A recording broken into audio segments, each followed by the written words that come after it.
Bismillahirrahmanirrahim. Assalamualaikum warahmatullahi wabarakatuh. Baiklah, saya Ahmad Naldi. Di sini saya akan menjelaskan mengenai algoritma SCF. Di sini ada 6 pembahasan. Yang pertama itunya pengertian SCF, yang kedua langkah-langkah SCF, yang ketiga pembagian SCF, yang keempat contoh, dan yang terakhir yang kelima itu kesimpulan.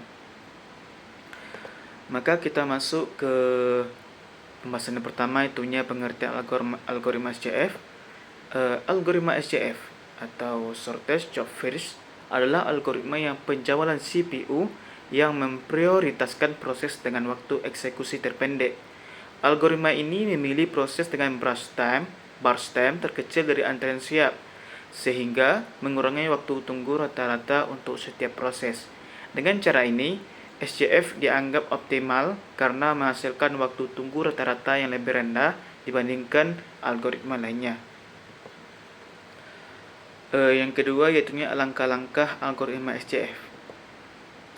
Adapun langkah-langkahnya, yang pertama yaitu kita perlu mengumpulkan data, kumpulkan waktu kedatangan dan waktu proses burst time itu setiap pekerjaan. Yang kedua, tentukan urutan yaitu urutkan pekerjaan berdasarkan burst time terpendek. Jika burst time sama, urutkan berdasarkan waktu kedatangan. Yang ketiga, eksekusi pekerjaan, yaitu jalankan pekerjaan sesuai urutan yang telah ditentukan. Yang keempat, hitung waktu putar, yaitu waktu putar sama dengan waktu selesai eksekusi dikurang waktu kedatangan. Yang kelima, hitung waktu tunggu, yaitu waktu tunggu sama dengan waktu putar dikurang burst time. Yang keenam, hitung rata-rata waktu putar sama dengan total waktu putar dibagi jumlah pekerjaan. Yang kedua, rata-rata waktu tunggu sama dengan total waktu tunggu dibagi jumlah pekerjaan. Masuk kita ke pembahasan yang ketiga, yaitu pembagian algoritma SCF. Pembagian algoritma SCF itu memiliki dua varian. Yang pertama, non-preemptive SCF, yaitu CPU memproses pekerjaan sampai selesai tanpa gangguan, meskipun ada pekerjaan baru dengan waktu proses lebih pendek. Yang kedua, preemptive SCF, yaitu CPU dapat menghentikan pekerjaan yang sedang berjalan jika ada pekerjaan baru dengan waktu proses lebih pendek, selalu memprioritaskan pekerjaan yang waktu proses terpendek. Maka algoritma SCF cocok untuk lingkungan dengan waktu proses yang stabil dan dapat diprediksi. Namun, pekerjaan dengan waktu proses panjang bisa mengalami starvation jika ada banyak pekerjaan pendek. Masuk ke pembahasan yang keempat, yaitu contoh. Di sini saya ada contoh sederhana dari algoritma SCF non-preemptive. Misalkan ada 4 pekerjaan dengan waktu kedatangan dan burst time sebagai berikut. Pekerjaannya dari P1, P2, P3, dan P4. Waktu kedatangan arrival time-nya itu 01, 2, 3, dan waktu proses burst time-nya 6, 8, 7, dan 3. Maka seperti langkah-langkah yang telah kita bahas tadi, maka yang pertama yaitu kita kumpulkan data.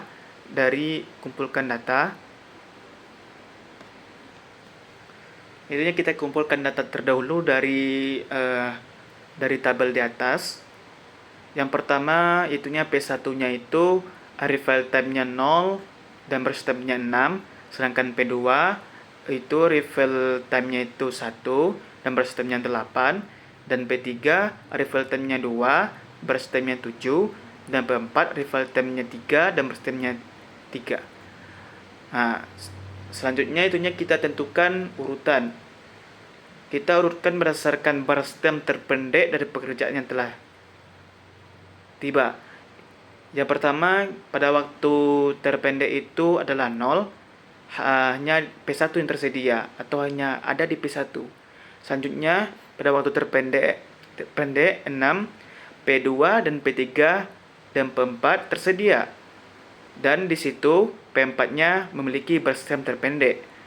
Maka setelah selesai P4, maka waktu terpendek sama dengan 9, maka pilih dari P2 dan P3 Dan di sini P3 memiliki burst time lebih pendek.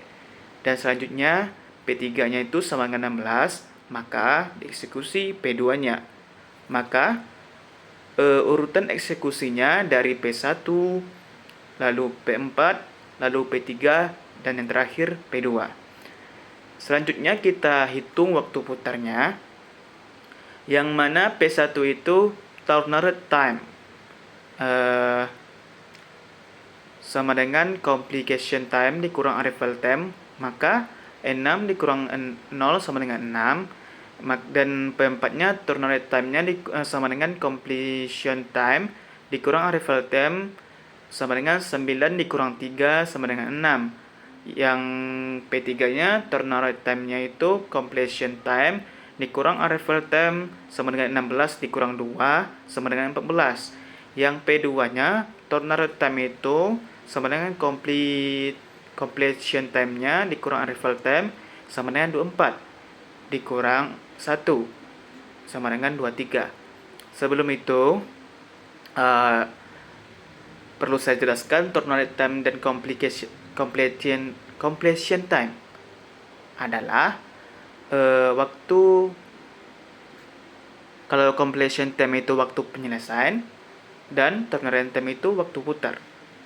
Nah, maka kita lanjut selanjutnya kita hitung waktu tunggu. P1-nya itu waiting time itunya sama dengan turnaround time dikurang burst time, maka sama dengan 6 dikurang 6 sama dengan 0. Dan selanjutnya P4, waiting time itu sama dengan turnaround time dikurang burst time, sama dengan 6 dikurang 3 sama dengan 3.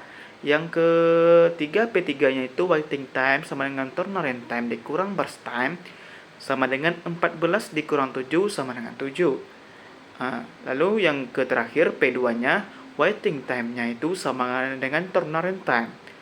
Turnaround time dikurang burst time sama dengan 23 dikurang 8 sama dengan 15. Maka setelah kita tentukan semuanya tadi itu, kita hitung rata-ratanya. Kita hitung rata-rata waktu putarnya, yaitunya 6 ditambah 6 ditambah 14 ditambah 23 dibagi dengan jumlah pekerjaan tadi, itunya 4 sama dengan 12,25.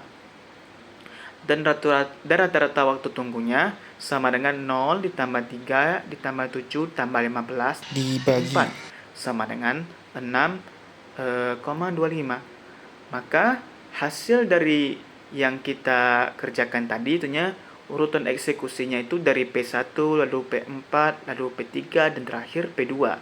Dan rata-rata waktu putarnya itu 12 titik atau 12,25 dan rata-rata waktu tunggu adalah 6,25. Maka dengan demikian algoritma SJF non-preemptif mengurangi waktu tunggu dan waktu putar rata-rata dengan pemilih pekerjaan dengan burst time terpendek. Dan setelah selesai, kita lanjutkan ke pembahasan yang terakhir, yaitunya kesimpulan. Kesimpulan dari pembahasan saya pada hari ini yaitunya algoritma SJF baik non-preemptif maupun preemptif adalah metode pencalonan CPU yang memprioritaskan pekerjaan dengan waktu proses terpendek. Algoritma ini efektif dalam mengurangi waktu tunggu rata-rata dan cocok untuk lingkungan dengan waktu proses yang stabil dan dapat diprediksi. Namun, algoritma ini dapat menyebabkan starvation pada pekerjaan dengan waktu proses lebih panjang jika terdapat banyak pekerjaan dengan waktu proses yang singkat. Dan begitu saja pembahasan saya pada hari ini. Kalau ada salah, saya banyak-banyak minta maaf. Akhirul kalam. Assalamualaikum warahmatullahi wabarakatuh.